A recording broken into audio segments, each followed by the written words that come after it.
En 1789 ocurrió un hecho que cambió por completo la definición de los derechos y el gobierno. Cambió la relación de la ciencia con la religión. Pero bueno, vamos a ver cómo llegamos a eso. En 1763, después de la devastadora Guerra de los 7 años, Francia quedó en un estado feo. Perdió sus colonias en América e India y la economía quedó muy mal. La miseria y la desigualdad que había en el país solo aumentaron. Pero para solucionar la economía, el gobierno, en ese entonces dirigido por Luis XV, creó los Estados Generales. En Versalles se reunían representantes de los 3 estados: el clero, el primer estado; la nobleza, el segundo estado; y el pueblo llano, el tercer estado. El primer estado tenía 291 representantes y representaba el 1% de la población. El segundo estado tenía 270 representantes y representaba el 2% de la población. El tercer estado tenía 578 representantes y representaba el 97% de la población. Durante la asamblea, la nobleza y el clero pidieron que se hicieran votos por estado, mientras que el tercer estado pidió que se hicieran votos por representante. Los votos servían para aprobar reformas y la manera de votar obviamente influiría en las reformas que se aprobarían. Bueno, ante esa desigualdad en la asamblea, Emmanuel Joseph Sieyès invitó a representantes del primer y segundo estado a unirse al tercero. 152 aceptaron, y con esto el tercer estado pretendía desmantelar los estados tradicionales que fueron sustituidos por una asamblea única, con el nombre de Asamblea Nacional Constituyente, y por eso el rey Luis XVI no permitió la entrada de los representantes del tercer estado. Aún así, los representantes del tercer estado encontraron otro lugar para reunirse: la sala del juego de pelota en Versalles. Y en esa reunión, en esa cancha, los representantes del tercer estado juraron no separarse hasta formar una constitución. A esto se le conoció como el juramento del juego de pelota. Viendo esto, Luis XVI invitó al tercer estado a no hacerse a lo que sea que estuvieran haciendo, pero se negaron. El diputado Honoré Gabriel Riquetti dijo: «Estamos aquí por la voluntad del pueblo y solo saldremos por la fuerza de las bayonetas». Así que el rey invitó a los otros 2 estados a unirse a esa asamblea, y esto dio inicio a una monarquía parlamentaria. La revolución se había conseguido por la vía pacífica, pensarás, pero no, esto apenas es el comienzo. Bueno, una vez que el tercer estado prácticamente tomó el poder, empezaron a aprobar reformas como la Declaración de los Derechos del Hombre y el Ciudadano. Bueno, todo parece ir bien, pero el 11 de julio de 1789, el rey quitó a Jacques Necker de su cargo. Jacques Necker era el ministro de Finanzas de Francia, y ante esto el pueblo quedó muy enojado. Tan enojado que en París se hizo una protesta junto con la Guardia Nacional de París, que por cierto se creó un día antes y ni tenía armas. Empezaron a hacer protestas en París. Como no tenían muchas armas ni pólvora, decidieron asaltar la Bastilla. Al principio las demás potencias se mostraron indiferentes a lo que pasaba en Francia, pero los desplazados de la revolución pedían a las potencias que intervinieran en Francia. No solo eso, pues con lo que sucedía, las demás potencias tenían que lo mismo que sucedía en Francia sucediera en sus países. Bueno, con esto Leopoldo II del Sacro Imperio Romano Germánico y Federico Guillermo II de Prusia, y también príncipes de varios países de Europa, se reunieron en Pillnitz, Sajonia. Leopoldo II del Sacro Imperio, al igual que William Pitt, no quería guerra, así que Leopoldo hizo la declaración de Pillnitz, donde dijo que no quería guerra. Pero en Francia, el gobierno malinterpretó la declaración como una declaración de guerra. En 1792, Francia, bajo la monarquía parlamentaria, declara la guerra a Austria, iniciando así la primera guerra de la coalición. Además de eso, Francia quería tener sus fronteras naturales, es decir, fronteras hasta los ríos principales. Al principio solo estaba en guerra con Austria, pero poco a poco Francia se fue consiguiendo más enemigos y más países de Europa fueron entrando a la contienda en contra de Francia. Ahora, en un contexto actual, Francia ni de chiste le gana a varios países de Europa, pero en ese entonces Francia tenía 26 millones de habitantes, siendo el segundo país más poblado de Europa. Tenía un ejército impresionante y también tenía muchos generales brillantes como Carlos Francisco Dumouriez, Juan Víctor Moreau o Napoleón Bonaparte. El ejército se encontraba en una situación algo difícil, así que los generales tenían que ponerse las pilas. El general Dumouriez empezó a invadir los Países Bajos austriacos, pero cuando él estaba haciendo eso, el duque de Brunswick, Carlos Guillermo Fernando de Brunswick, empezó a reunir un ejército en la región del Rin y empezó a tomar territorio del norte de Francia sin mucha resistencia. El conde de Brunswick declaró que el rey debía tener el poder de nuevo y que él iba a intentar regresarle el poder. Bueno, el duque de Brunswick se retiró de Francia para evitar más pérdidas. Dumouriez estaba avanzando por los Países Bajos austriacos cuando se encontró con el duque de Brunswick y lo derrotó en la batalla de Valmy.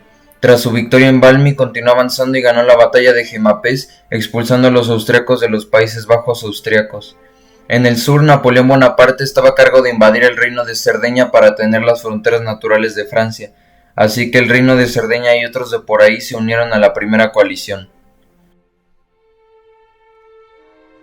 En Francia había partidos. Entre estos partidos estaban los jacobinos y los girondinos.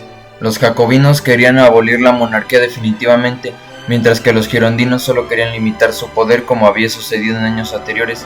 Los jacobinos tenían de su lado los sans-culottes, que eran milicianos franceses de las clases bajas. Se llamaban sans-culottes porque no traían puesto culote, que en ese entonces era ropa para gente rica. El 20 de junio varios hombres de la Guardia Nacional se reunieron junto con otros hombres armados con picas, cañones e incluso palos. Entraron al Palacio de Tullerías con el objetivo de convencer al rey de que abandonara su política. El rey ordenó abrir las puertas del palacio y la gente entró. Cuando la gente entró, empezó a destruir las puertas del palacio con hachas y el rey ordenó abrirlas. Cuando la gente se encontró con el rey, miembros de la Guardia Nacional que apoyaban al rey formaron una barrera a su alrededor mientras que los revolucionarios pedían que él aprobara reformas. El rey incluso se puso un gorro frigio que le dieron en una pica y también se tomó un vaso de vino que le ofreció un hombre de la multitud. La multitud habló un rato con el rey hasta que el alcalde de París se subió a una silla y pidió a la multitud que se fuera, y en efecto se fueron. La multitud no logró su objetivo y a este hecho se le conoce como la jornada del 20 de junio de 1792. El hecho para ambos bandos terminó siendo inesperado, ridículo y extraño. Después de la jornada del 20 de junio, el rey y su familia intentaron escapar, pero los detuvieron y condenaron al rey a arresto domiciliario en el Palacio de Tullerías. A esto se le conoció como la fuga de Varens. La multitud no logró su objetivo y los demás monarcas de Europa vieron esto como algo horrible.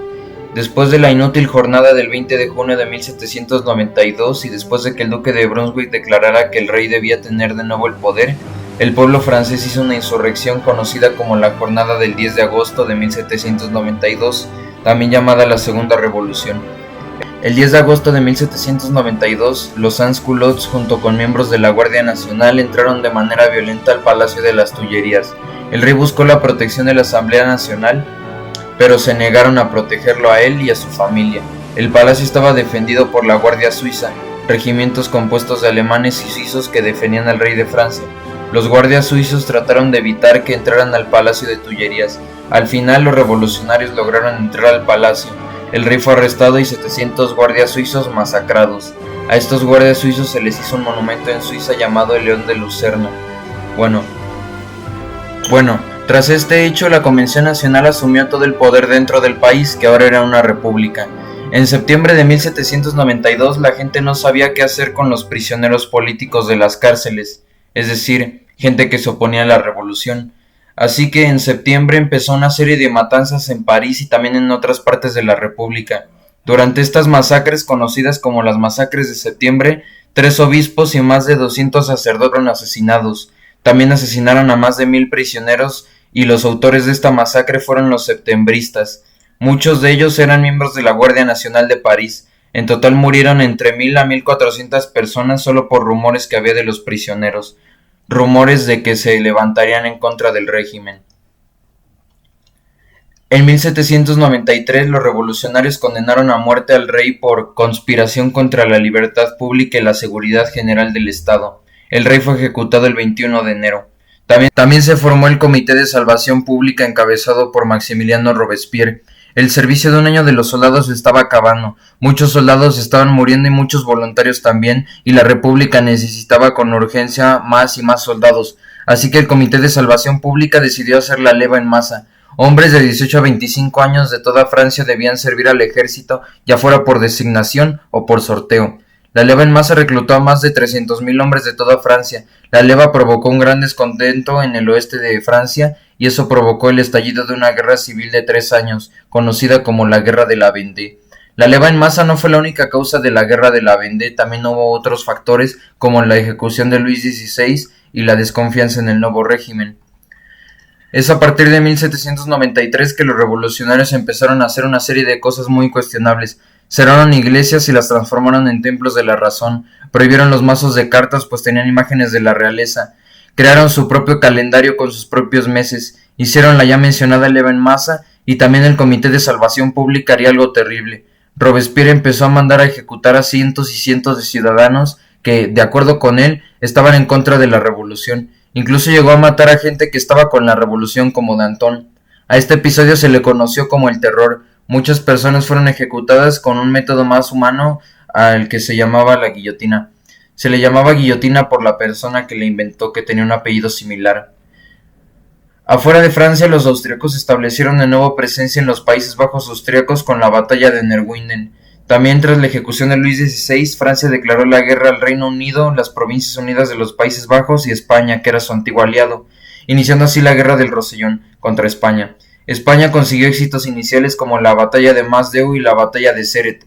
Gran Bretaña tomó el control del puerto de Tolón, pero el ejército francés encabezado por Napoleón Bonaparte logró tomar el control del puerto con un sitio de 3 meses. A pesar de todos los reveses revolucionarios y militares, es después de 1793 que la revolución continúa teniendo más éxito, pero bueno, eso ya lo veremos en la segunda parte que estrenaré quizá, no sé, cuando pueda. Muchas gracias por ver, espero que les haya gustado y no olviden dar su like y suscribirse. Muchas gracias por ver hasta el final.